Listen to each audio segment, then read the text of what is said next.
right, and welcome in everybody here once again to the Two Guys and Beer podcast studio here in lovely Minnesota. Glad you could join us for yet another broadcast. Andy Beckstrom, Sean Field, once again back at it in the lab, as the kids say. I don't really like that phrase. I feel like it's maybe overused or improperly used, maybe.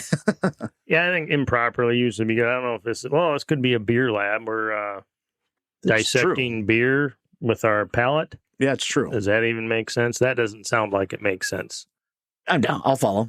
Well, whatever. Yeah. After a couple of these, I'm sure it'll make a lot of sense. Yeah, we'll probably come up with a better description maybe later on. For sure. After the beer, for sure. So, and you haven't noticed, everybody, our wonderful brick wall from our masonry skills, our nice new logo in between us there. Mm-hmm. Let us know what you think of that. And a new addition to the program. So yeah, again, give us feedback on anything. We say it pretty much every single time, but the old like, share, subscribe, everything like that. But comment, give us feedback, recommend a beer, maybe send us some beer. Beer is good. Yeah, go ahead and send it to us.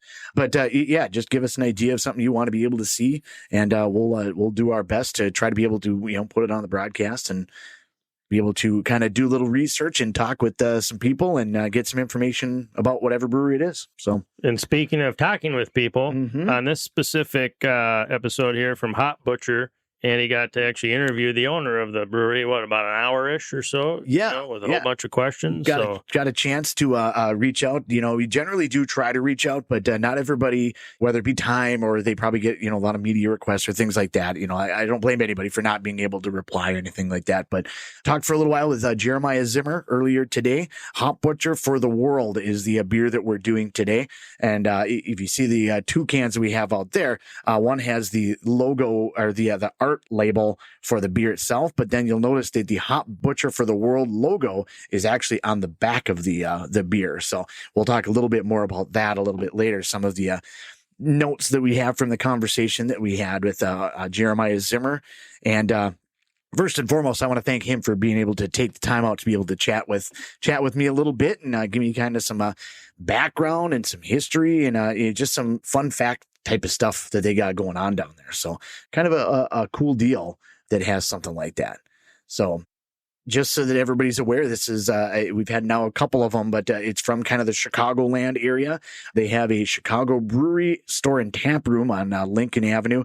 And then they also have a retail store as well. So they got a couple of different places you can be able to get that for wherever you're looking to be able to go to their actual location.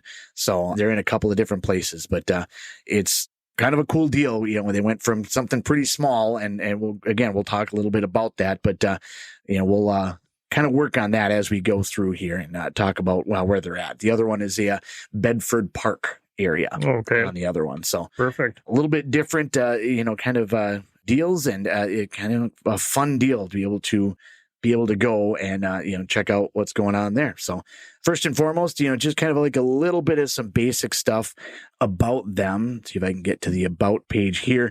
So the Hop Butcher for the World, you know what? I'm getting ahead of myself. Slow down. Beep, beep, Hold it on. Bring it back. We haven't even hit the high point yet. Oh, we got to open it up. I even forgot about that. How I forget about that, because that's the key to every episode. It should almost be just right off the top. Such a gorgeous sound, and this is the whole reason we do this show, is just to try and drink beer. Like, who doesn't like to drink beer? So this is an IPA, Citra, El Dorado, and Muteca. I'm probably mispronouncing that wrong, so I apologize, Mr. Zimmer, for mispronouncing that one. But MOTUEKA. All of those hops involved with that. It's a 6.5%. It is a pint, so a full-size guy. Appears to be ripe tropical, pleasant pine, and fresh citrus type of tasting notes that they talk about on the can as well. You can definitely smell the pine and citrus in it when you take a smell of it. A little bit hoppy, not too bad. I smell just kind of pine and citrus when I smell it. Mm-hmm. When I first opened it, I got a little bit of aroma of hops, but now that it's breathed a little bit, it's kind of mellowed out almost even aromatically, if you will. It does, yes. That's pretty solid, though. I do like that. I like that.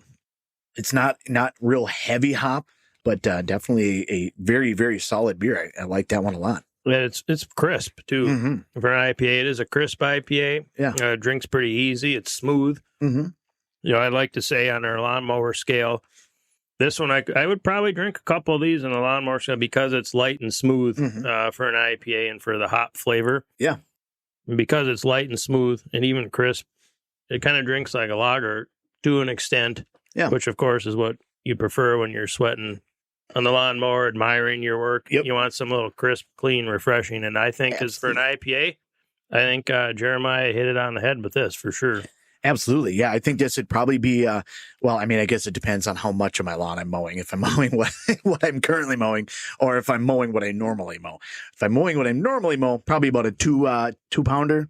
But for what I'm currently mowing, probably about 5. Yes.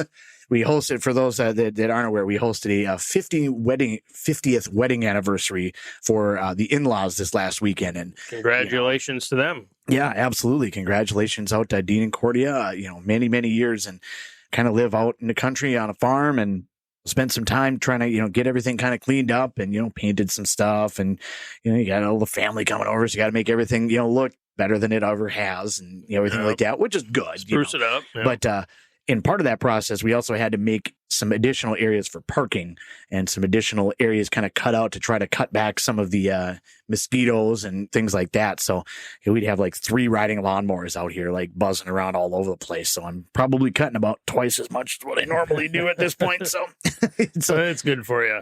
Yeah, it's. But I mean, it just allows more time for things like Sweet Home. It sure does, and nothing beats Sweet Home. Exactly. Not even Alabama. When you're at home. I'll say one thing.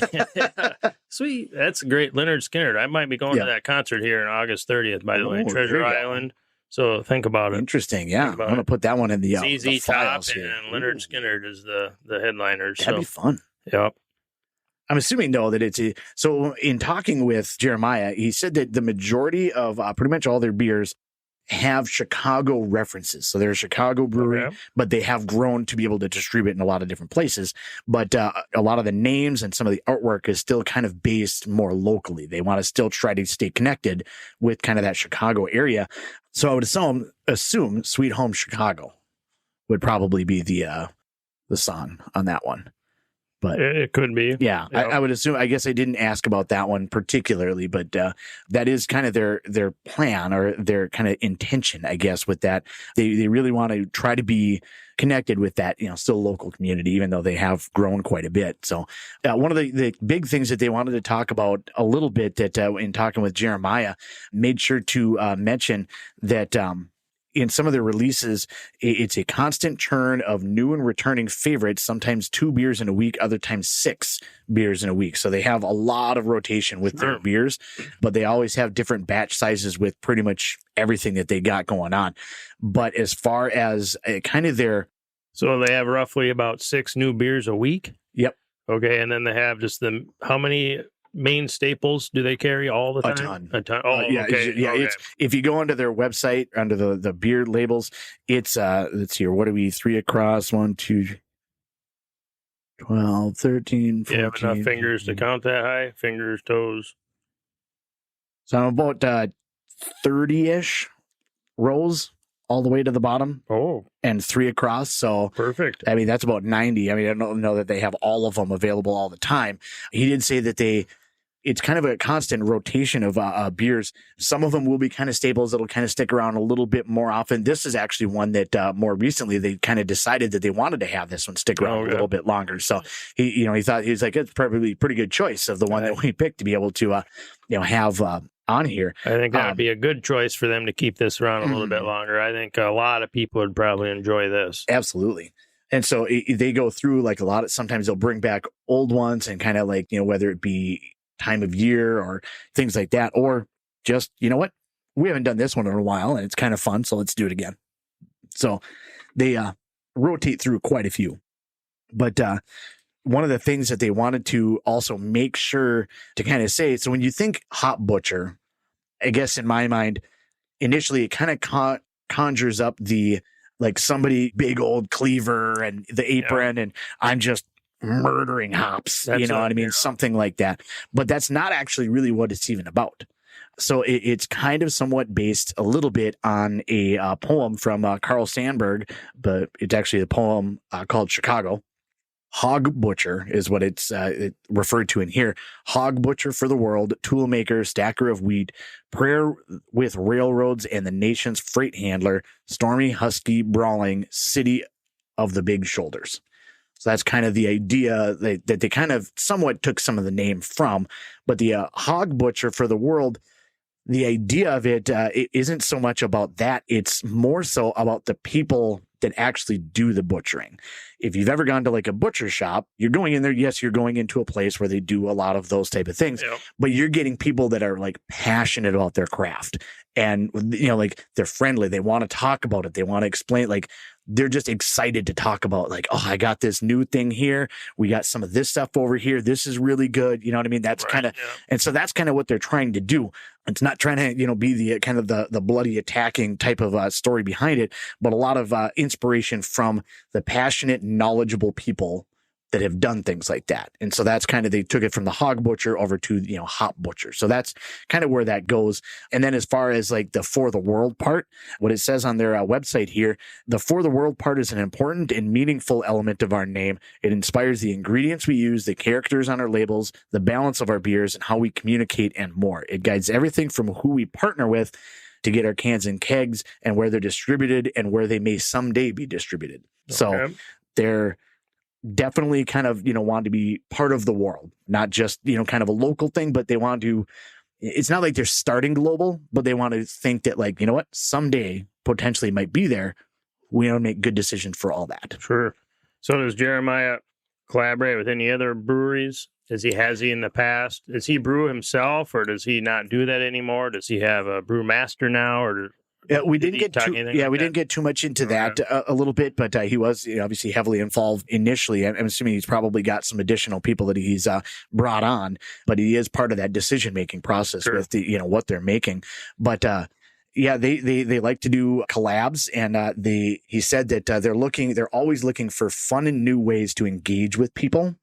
They really want to it's go back to the discussion of like their name, the Hop Butcher, that friendly, engaging, knowledgeable person. They want to try to engage with more people all the time. So they try to do collabs. They try to do different work with like cocktail rooms or, things like that. So it's not just within that scale of just brewery right there. They're working with restaurants. They're working with vendors to be able to do things. He actually said that initially, part of the reason why they started distributing kind of a little bit on a wider level was mostly because they were trying to just get into more festivals. They wanted to get the beer out there in more festivals, get the beer in more hands. And, kind of like in a way, like we do on the podcast where we always ask for feedback and want people to do. They wanted to get into the festivals to like, hey, this is what we have. We're really passionate about it. Like, are we on point here? Do you like this? Do you enjoy this? Give us some feedback, like we want to talk about it. And the more they did that, the more they started to grow and started to expand and just kind of somewhat took off from there. Nice. So kind of like growing by word of mouth. Yeah. Networking, old fashioned way, your boots on the ground or cans on the ground, bringing cans with you to drink. Kind of that kind of sounds like kind of that. What you're explaining to me. So, and they're still involved with festivals and things like that, but it's definitely something that's kind of where it started. They started obviously locally in Chicago and try to kind of grow it within that area, but that's kind of where they started to work with out of state distributors to be able to get into the festivals in other areas to just see like, all right, it is Minnesota an area that would like something like this? You know what I mean? Like, are our tastes similar? You know what I mean? Like, do they like that? I would say yes. I would answer that question as a yes. So continue to bring your fine quality beer to Minnesota. We'll continue to drink it for you. We appreciate that. Thank you very much. Absolutely. So they initially, obviously you want to try to grow and try to do everything that you can. But initially it was just, all right, we're just going to start local. We're going to try to get into some of the festivals to kind of, meet and engage people. And because of that, it started to expand a lot more. And now they're up to 30 states. And every so often they are distributed into other countries as well. They've worked with a distributor that the European Union and the UK Brew Export is what the business is. And so they work with them and it'll just randomly kind of periodically send it to different countries to kind of taste test, like, would this play well in Israel? And that so would be interesting. that's what he said. He's like, That's it's just super remarkable to interesting. all of a sudden see like our little brewery from whatever. I mean, not little brewery, but like our little small our little beginnings idea to what it is now. Yeah. Yeah. And now we're in Canada. Now we're in Israel. And now it's in the UK. And what kind of feedback you get from things like that and the people that, like it. And if there's a demand in different areas. And so, it's kind of become more about the world. But, he's like, they started working with Brew Export and it's been just a fantastic pairing. And it's been a lot of fun to see kind of where they end up and where it goes. Yeah, that would be interesting to see what kind of feedback they're getting from consumers in other countries, because, other states in the United States have different palates and different types of drinking. When you go to a completely different country and they have completely different food and ingredients and things not even associated with what we drink here, what comes to mind when you say that, in Las Vegas, if you go to the Coca-Cola store, when you go up to the second floor, you can actually get a flight of Coca-Cola I don't remember if it's 12 or 24. Correct me if I'm wrong. But all those Coca-Colas are Coca-Colas from different countries. What they market in that country is Coca-Cola. And when you go to drink some of those Coca-Colas that we would think would be Coca-Cola is not Coca-Cola, but it's Coca-Cola in that country. Yeah. So it'd be interesting. And there vast differences from our Coca-Cola Classic here to a Coke in Spain or Israel. It might taste like orange in Spain. I don't remember exactly, but they're super distinct. I wonder what the beer drinkers think about, drinking something from Chicago or United States in another country. Or it's like a Coke from McDonald's, the country of McDonald's. Right. Which there is actually a thing behind that. It's always refrigerated. Yeah, and it's in metal tins. Yeah, that's one of the biggest things. Instead of like the bag, the bladder bags or whatever. Yeah, so I actually kind of learned that just recently. Today. I was like, I always thought that it was different, but like it's kind of interesting to be able to see what the difference is, I guess, to a certain extent. Always cold, and they have it in the metal containers. So let's see here. Where was I at? Now I got to get back to my Jeremiah, notes here. Hot Butcher Brewing here. Mr. Zimmer here. So they started in 2014. That's when they kind of got everything off the ground as far as like the idea and the name and everything like that. First beer sold in early 2015, and it started to really kind of catch some attention in 2016. Okay, one question. So they got it off the ground in 2014. Was it him and his wife? Was it just him? Was it a group of guys? Like, how did it? He said it was kind of him with maybe a couple people, but we didn't get too deep into, that specifics of who is all involved at that point in time. More so just the brewery of, kind of where they started and went. But it sounded like there was kind of a small group of people that was involved with that initial setup. And they actually didn't even start with their own place. They started as a kind of contract brewing with another location. So they set up actually brewing at another brewery. They had their own area, but they didn't have they didn't do the equipment. At that time. Similar to Microphone when they leased. Yeah. Perfect. Yeah. Gotcha. They did that. Cool. So awesome. Initially it was a 15 barrel batch per month. That's kind of where it started. So pretty decent barrel just to be able to get going with that. But everybody that was doing this, all the people. So this is where I was mentioning the group that was involved. They were all doing full-time jobs. They were just doing this basically on the side, just kind of for fun. Like we'll see where it goes and we'll do the thing. Welcome to the Two Guys and Beer podcast, folks. Exactly. That's, and so many times that's kind of what it is.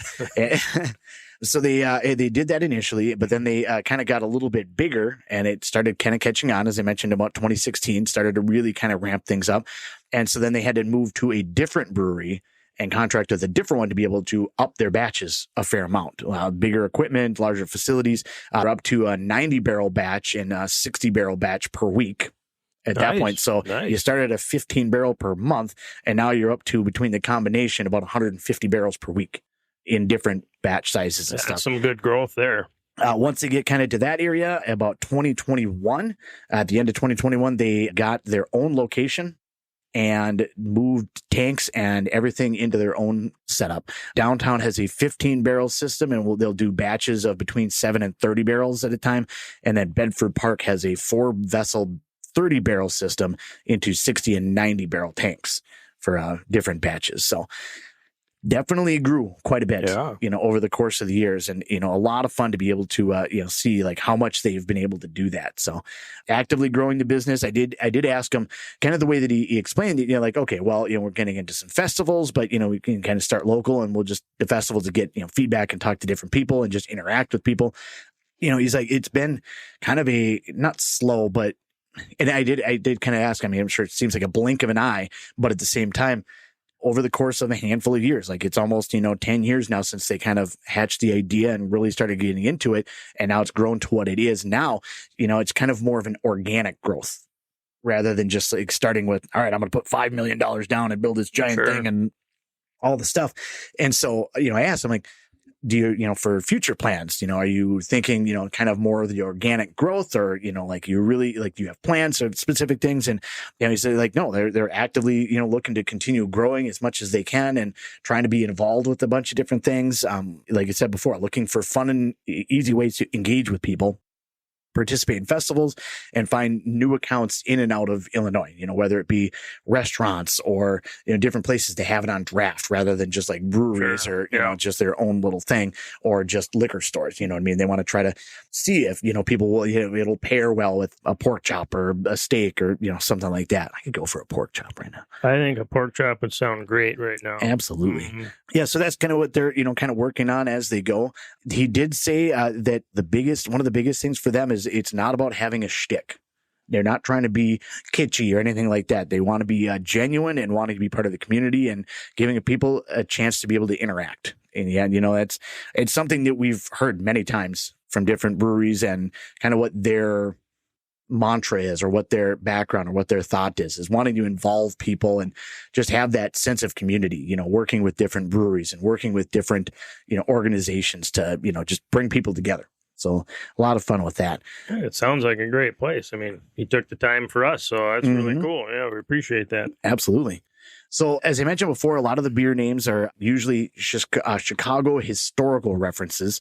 So if you look on their website, as I mentioned, just right on the main page, like it goes through like a whole pile of different beers that are there, but a lot of them, make references to Chicago mainstays. One of them is a personal pan pizza. It's a Citra and Vic Secret Hopped American Pale Ale. Let's see here. They got All Directions at Once. I Want the Beef. There is a triple IPA that I really liked, Triple Snorkel Squad. Triple Snorkel Squad. Okay. And that's a triple IPA, but, kind of based with the, Chicago Fire. And that's one of the things that they also do is they have a lot of artwork. If you look at their website at hopbutcher.com, they have, as I mentioned, all of the labels, kind of listed right there as far as what they make or what they have. And the artwork is absolutely incredible. And if you click on any of them, go into it and it'll talk a little bit about, this is the Secret Snacks. It's a double India Pale Ale, 8.0 ABV, what the hops are involved with that, when it was last canned, and then the label artwork. So they actually highlight the artist to make sure that, there's some credit given that's cool. with that as well. Yeah, that's awesome. So it's kind of fun to be able to see that. And, that's what they said is they want to try to make sure to give back even on things like that. You know what I mean? Like give credit where credit is due.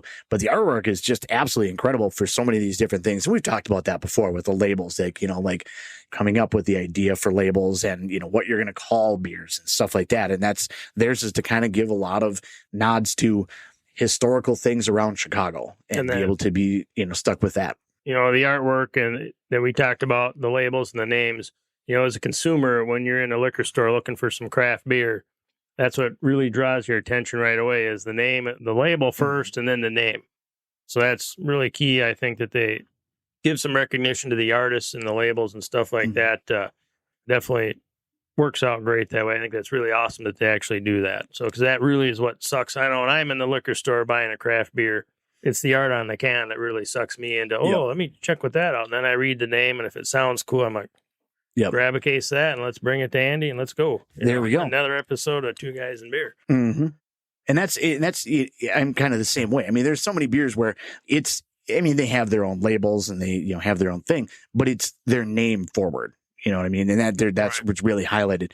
But what's kind of interesting with them is, you look at their label, the biggest thing that shows up is the artwork and the name of the beer. But the logo for the actual brewery is not hidden, but it's on the back, with the UBC code, and it's in a different spot. You know what I mean? You'd think that, a lot of places put it, that's their thing. They want that name recognition.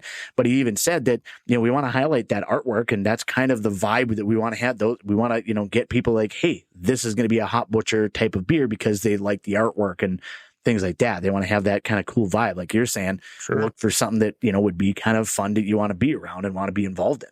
Well, how about this as an idea? This is an idea for you, Jeremiah, for Hop Butcher. Maybe there's a brewery in Chicago that already has it. I don't really know.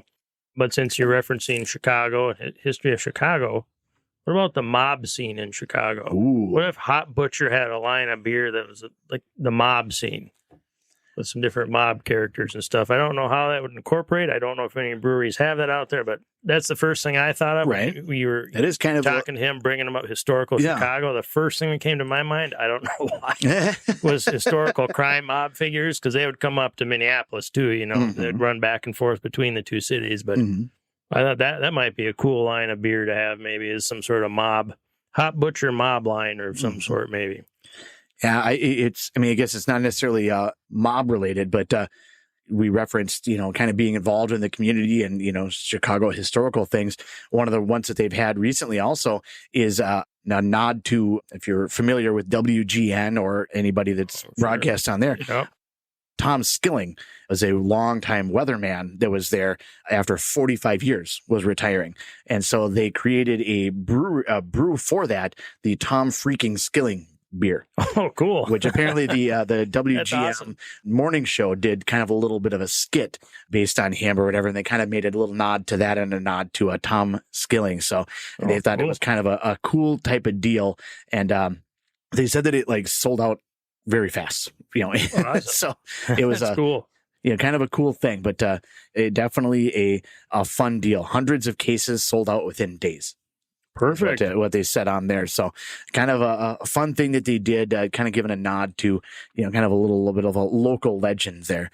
So a lot of fun stuff that they got going on. And I highly recommend, checking it out. Try to find it. If you go to their website, they do have a location where you can do find our beer. So you can be able to find out as far as, whether it be at certain liquor stores or certain restaurants or things like that. There's a whole segment of outside of Illinois. So Minnesota is listed on there, obviously, because that's where I got it, was in Rochester. This is at, I believe it was Jack's Bottle Shop. I have to double check that that's what it was, but I believe that it was Jack's Bottle Shop down in Rochester. Great place to be able to go. I think I've talked about it a couple of times, and I'm going to keep talking about it because you know what? It's good. Any And place, beer is good. Yeah, any liquor store that pushes craft beer, and that's what kind of prominently have. That's the place to go, for sure. And that's just an awesome place. Yeah, so it's just a fun spot. They have good stuff to be able to pick from. They have craft beer everywhere in that location, and I want to thank them also for kind of putting us on this particular brew. So, I made sure to mention that also to Jeremiah when I was talking to him that, it was them that they said that they were highly impressed and wanted to, highlight that one. They thought it was good. Jack's Bottle Shop is what it is. So Jack's Bottle Shop in Rochester is what it is on 6th Street Northwest. So I want to thank them for kind of putting us on this and, just giving us that idea to be able to go there. So I'm assuming it's probably in multiple locations, but for sure you can find it there in Rochester. I got to believe you might be able to get it, even if you request it, at the Dabbler Depot in St. Paul. I've talked about that place a couple of times too. Yeah. So, and Total Wine is another good place too. I know it's called Total Wine, but if you walk into there, they have every craft beer you can imagine by style, by country, by this, by that. There's one store I've seen, like the old-fashioned libraries, when you get on the ladder that's on the track and it slides down and you actually go up and there's beer that high up and they get and pull it down. So I wouldn't be surprised to find some Hop Butcher there at Total Wine and Spirits. And there's, I think, 2 locations in Minnesota. So yeah, it's definitely likely that it would probably be at that. So, but Yeah, I want to thank Jeremiah Zimmer for being able to take the time and, spending a little bit of a chance to be able to chat about things a little bit and give us some information and some background of it. And, it's whatever's there now is, go back again next week. You'll be able to find between 2 and 6 different types of beers that are just there. So they have quite the rotation that they got, and they are trying to rotate through and be able to sling out the door, if you will. So. Sure. But Sweet Home is what we have for the particular episode today. Yeah, Sweet Home by Hop Butcher over there in Illinois. Thanks, Jeremiah. I appreciate your time. Even though I didn't get a chance to chat with you, but we appreciate your time helping out our podcast here. Go get yourself some Sweet Home. It's good beer. Absolutely. So that's kind of the long and the short there of Hop Butcher for the world. What else you got? I think you were saying something about you had some Chicago content. Yeah, kind of. It just... I thought we better talk about this since the whole sports world is talking about this, now that we're getting on to our bar banter part of the episode here, where after you have a beer, you just banter about whatever. But I kind of want to talk about the WNBA a little bit here, which is kind of crazy that we want to talk about it. Been around a long time.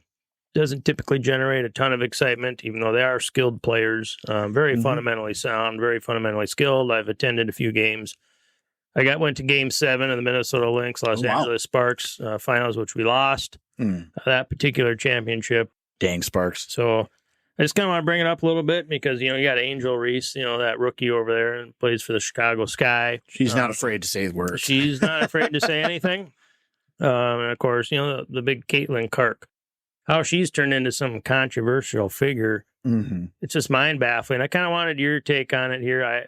I think she's been a great ambassador for the WNBA. Like, she's brought more excitement to the WNBA than probably anybody in the history of the WNBA. Any games she's playing, I was just looking at the attendance records, 18, 20,000.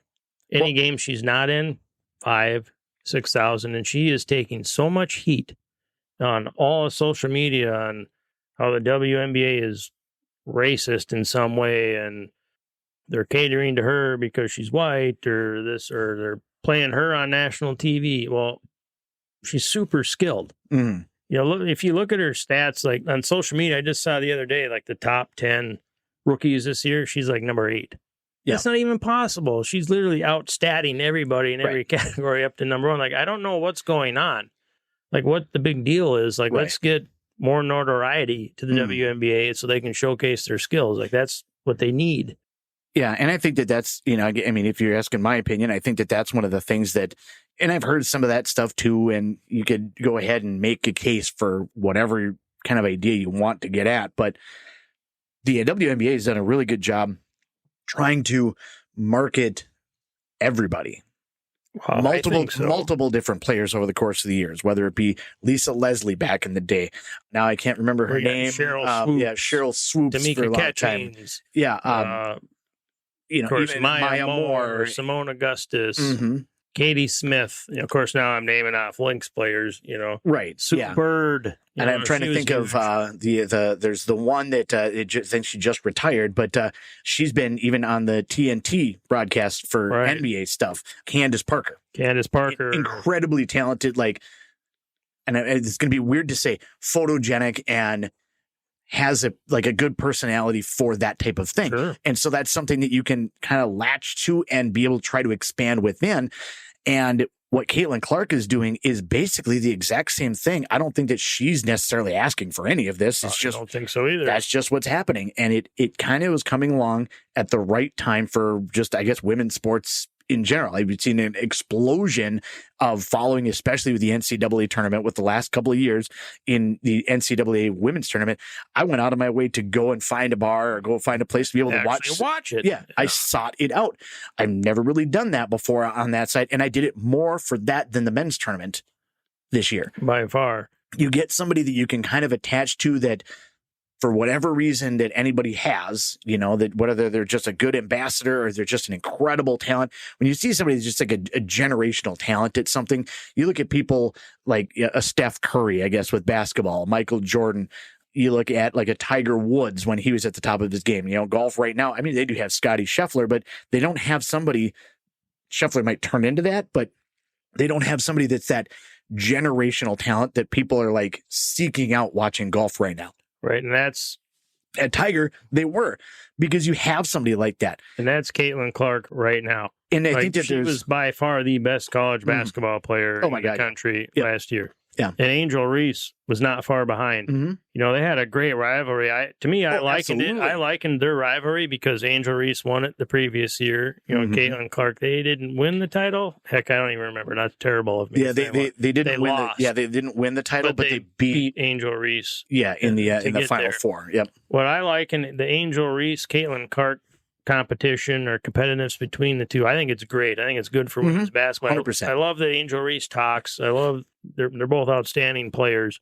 It kind of reminds me of the Magic Johnson, Larry Bird of the NBA in the 80s, early 90s. Like that's exactly what the WNBA needs is Angel Reese and Caitlin Clark to shine that spotlight on that sport and get it going. Absolutely.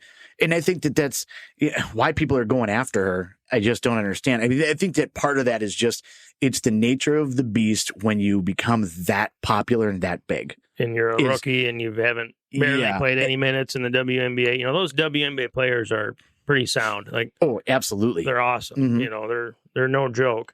I mean, look at Caitlin Clark got left off the USA Olympic team. That doesn't bother me. Caitlin Clark is an extremely good basketball player. But those people gals that are on the WNBA Olympic team are super good. That team is super deep. Yeah. If Caitlin Clark got selected to play, she'd be lucky to play a couple minutes a game. It wouldn't be too dissimilar from the Dream Team in 90-91. Yeah. When Christian Laettner was on there. Yep. One of the best college basketball players of all time. But he barely got off the bench. Wouldn't have been. It's the same thing. So the fact that she didn't get selected doesn't bother me one, but she'll be on there for years to come, you know.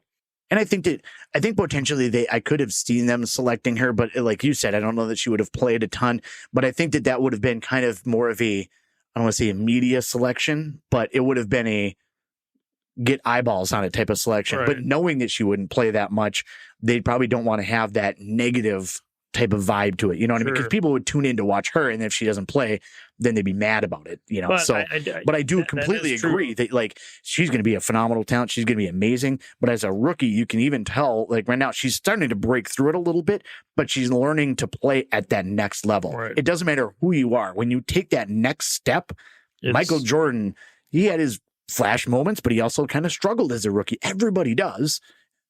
That's just part of that growing process. You're still kind of young, kind of immature. You're not as refined as them. You were just the best at your position with a lot of people that were really good. And now you're going to be jumping into a pool where everybody's amazing. Super good. Yeah. Now, can you imagine Angel Reese and Caitlin Clark on the same basketball team in the next Olympics? It'd be fun. Good luck to the rest of the world. Like for women's basketball, you ain't doing nothing. I'm sorry. You're just not doing anything. Then you throw in, I don't even know the name now. That rookie the Lynx have is playing really well. I can't think of her name right now. I know Nafisha Collier, but there's a different. I think she's native, isn't she? I thought she was like our center or power forward. Heck, I don't remember. I'm terrible. I should know better than that. Did you know that Katie Smith is associate head coach? I did not know that. For the Lynx? Yeah. Really? Didn't know that. Looks like I got to brush up more on my Lynx trivia. There you go. Trying to bring up the older roster here. Internet's a little bit slow when I'm running off of my phone. Forgot to change it back over before we started. But I guess to a certain extent, even beyond anything like that, as far as what you're saying about the development and things like that, she's the type of player that she's going to bring what she's going to bring to the table.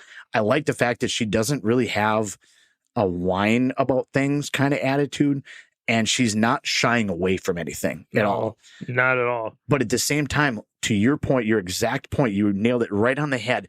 There are teams that typically don't play at an NBA stadium. They just don't. That's just that's what they're doing. You look at even like the PWHL. Not everybody who's playing at an XL Energy Center. They're playing at college campuses, things like that. Because if you only have 4,000 people showing up in a 20,000 seat arena, it seems completely dead. But if you put 4,000 people in a 5,000 seat arena, then it's packed and it's boisterous and it's fun and it's cool and you want to get more people to go. You can grow from there. And that's how you basically develop things like that. right now with Caitlin Clark, everywhere that she is, they're having to move the games to the NBA arenas or college arenas that are of a larger size, because that's how many tickets they're able to sell at even a higher price. And that's allowing the NBA or the WNBA to be able to do flights and all sorts of different things. You know what I mean? They would always just do like commercial flying or their own flying or flying just like us. Right. Yeah. Now they're doing, but now they're chartering flights. Yeah. And then that's such a huge thing to be able to do when you have the ability to have something like that. And that's stuff that she's bringing to the table that some people just are not wrapping their head around, or they're not, I don't know if I want to say not respecting, but they're just not allowing that to be a thing. It's kind of crazy, that they're not doing that. But at the same time, I don't know, you got to kind of let her be her. But you notice also that all of this stuff is happening. You don't see her out there like complaining about this or whatever. You'll see everybody talking about it's like, oh my God, they should have done this, or people are like taking shots against her and, trying to knock her down and like being too aggressive. And at least I haven't noticed it. Maybe I'm not paying enough attention, but if it's too aggressive, there was a couple of plays that were, of course, were all over social media and ESPN, her getting body checked a couple times. And yeah, it bothered me a little bit, but then I got thinking, that reminds me of 80s basketball. Mm-hmm. You got some hot shot rookie coming in, and those veterans, they're going to knock you down. They're going to knock you around a few times. Yep. So that's just kind of a growing process, a learning curve. You have to earn the respect. You sure do. Mm-hmm. Yep. And that's something that I think that she's kind of taken that on head on. And just from a standpoint of what has she done for the game and things like that, we're talking about it here on a beer podcast. Right. We're talking about her and the situations and everything like that. Like, don't get me wrong, I love the links. I will honestly admit that I don't follow them probably as much as I probably could. I do look at the box scores every so often. I know a couple of players that are on the team. I know that they've kind of struggled the last couple of years, but they're one of the best teams in the WNBA this year for sure, between Nafisha Collier and Kayla McBride. Their defense is on point this year. Holy It has cow. been stellar. Good luck to the rest of the WNBA, man. Absolutely. Ooh. And so it's been a lot of fun to be able to kind of do that. But at the same time, last year at this time, I don't think we were recording at that point, but we're not having conversations about, all right, so the WNBA playoffs are coming up this week. We're not doing anything like that. It's bringing that notoriety and everybody's talking about it. And if everybody's talking about it, advertisers are like, wait, hold on. They're talking about that. They're talking about the thing. We should hitch our ride to some of this stuff. Right. And the endorsements she's received. And that's what builds everything for you. Just everything. The more people are talking about something, the more, don't want to make it seem like everything comes back to money, but the more that happens, the more money you can get in the stadium. And then you can improve some of the things that like they want to be able to, like the chartered flights, even just something minor like that. You can start to change the conversation about, all right, your contract's not going to be $60,000. Right. Maybe we can start to try to work contracts up a little bit. Exactly. And that's I'm glad that you brought it up and you compared it to Bird and Magic in the 80s, because it really is a lot like that. And that was at a time when the WNBA, or the actual NBA, not WNBA, the NBA was kind of struggling. It was struggling. It was kind of on a downhill slope there. It was not in a good spot. No. And then that all of a sudden like attached things. People were like, I want to see this. Like, we got Showtime and we got this white guy from Indiana that's doing all sorts of crazy stuff. You know what I mean? It just became a whole different level of interest that pushed things up. And you look at where the NBA is now, they kind of stood on those shoulders to be able to get there. It obviously helped to get some, hotshot young rookie from North Carolina. That definitely helped, but he took some shots when he was a rookie too. He was a good basketball player initially in the NBA, but didn't really do anything. It didn't take till the late 80s, early 90s when he started having success in the NBA as a team. So individually, of course, he was rocking right off the bat, but it didn't translate to team success. So but it brought more eyes on the sport. And more eyes are going to be better. It doesn't matter. You're talking about one way or the other. Even if it's, I guess, to a certain extent negative, as long as it's not too negative for too long, any attention is better than no attention. And so I don't know. I think that it's amazing. And I think that she, probably isn't getting as much respect as she probably should be. But at the same time, I understand where people are coming from. Not that it's okay, because it's not, but I get it. Like, what has she done? She's proven nothing, and the Fever are terrible. Yeah, they are terrible, but they were They're awful. terrible before. Yeah. That's why they had the number one pick. It's not like they did the number one pick and then drafted about 7 other people to just completely change their team. It's going to be kind of a multi-year process with them, but at the same time, there's a chance that in the next offseason or two, you're going to see a couple people be like, maybe we should go play for Indiana. She might be onto something. I mean, you see that all over the place. You've seen that with Sue Bird out in Seattle. You've seen it with Candace Parker, whether she was moving around or whether people were kind of, going there.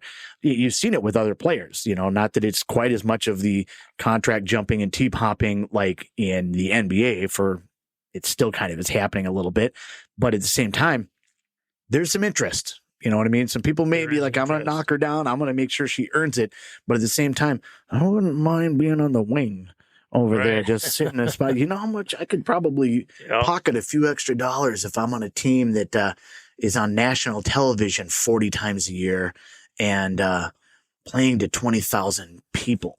Like, I think I could probably make that work for my life. You know what I mean? You're going to see some of that in a couple of years. That team's probably going to look completely different and probably be a really dang good team. Yeah, mostly just because her and the attention that she brings.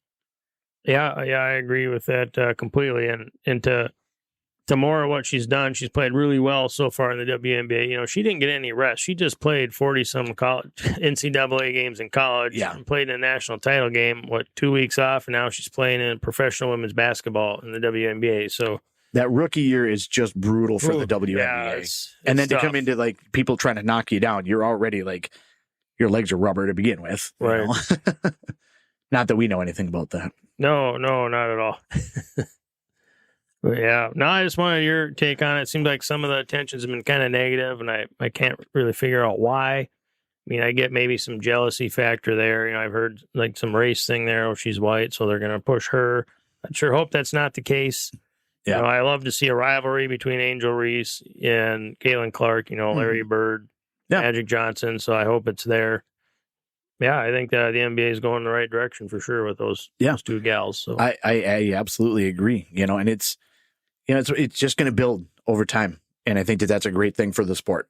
You know what I mean? I think that that's fantastic, and I think that it'll definitely be a positive thing for what they got going on. So, but I don't know. It's amazing, like even from that standpoint, you had mentioned that it's kind of like some jealousy. I think that there's a little bit about it, and I think that there's almost a little bit of trying to think of the word for it, but it's more of but we've been here and we've done it. Yeah, we've years. been here. Yeah, we built this. This isn't new. Like she's just showing up now, coming in. Yeah. Why is everybody like latching to her when we've had some superstars right over here that have been absolutely incredible and are just as good? Like come on, Maya Moore. Mm-hmm. Kelsey. I don't know why Kelsey Plum isn't a bigger thing. Oh, sure. You know what I mean? And they had the now I'm failing to remember the name, and it's going to drive me nuts. But they just had in the NBA All-Star game, they had the 3-point shooting contest. They had the contest, but then they had like the special one. Right. Steph Curry and... Yeah, they have a WNBA player teammates. Didn't they do teammates? No, it was just the two of them. Oh, okay. Oh, got it. Yeah. What was her name now? It's going to drive me nuts. She's in a commercial right now, too. I just don't remember. I remember that story, but I don't remember. Sabrina Ionescu. Oh, okay. Perfect. Ionescu. I probably got it wrong either way. But yeah, Stephen Curry and Sabrina Ionescu did it kind of their own little battle. And I would assume that Caitlin Clark will probably be involved in that point in time, since she's kind of like Stephen Curry shooting from the logo. Like, I'm sure she'll probably be involved with that same thing. But, it's a cool thing to be able to see some of that crossover. But that's where some of that is. We've had Sabrina now for couple of years, was one of the best college players of all time before Caitlin Clark came along, obviously. Right. And really kind of set a different tone, and now is in the WNBA. And why haven't people latched onto her or necessarily? Was the promotion, or was advertising, or was the marketing, Yeah. Sure. Yeah. And, it kind of is what it is. I believe Sabrina Ionescu went like Oregon or something. And so I don't know if it's a Pac-12 issue, or Pac-2 issue, whatever it is now, but like kind of that West Coast issue, you know what I mean? Just because of like media markets and things like that. Not that Caitlin Clark is so much more East, Iowa. But yeah, it's kind of still a small deal, but I don't know. I wish I had a better idea of why it was, but it's just you get that right person at that right time that you can really kind of latch onto. And when everybody does, or when enough people do, then everybody does. And, it's not to take anything away from somebody like Ionescu or Candace Parker or Maya Moore, you name your WNBA superstar, but you just have to ride that as much as you can. You know what I mean? Be thankful that it's somebody, you know what I mean? Yeah, it may not be you, and that sucks. And I'm sorry for whatever it is. And maybe you should have been treated better or glorified more or whatever you want to say, but it's there for somebody, and it's going to improve the state of everything for your entire league. So have fun with it. But yes, I do completely agree. I think a little spat between the two of them, which I don't even know that it necessarily exists because they both kind of downplayed it after the championship game. But at the same time, like having a little bit of sass going back and forth. Yeah, fire it up a little bit, ladies. Come on, let's go. Yeah, I think it's good for everything. You know what I mean? You get those clips out on TikTok and the all the different social media platforms, and people talk about it. And again, more people talking about it is always a good thing. You could almost liken this to NASCAR from the 70s, early 80s, if I remember it. I'm a NASCAR fan. I know. We can talk about that all the time. But in the late 70s, early 80s, now I don't remember the driver. One of the first televised races, one of the drivers took a swing and punched another driver.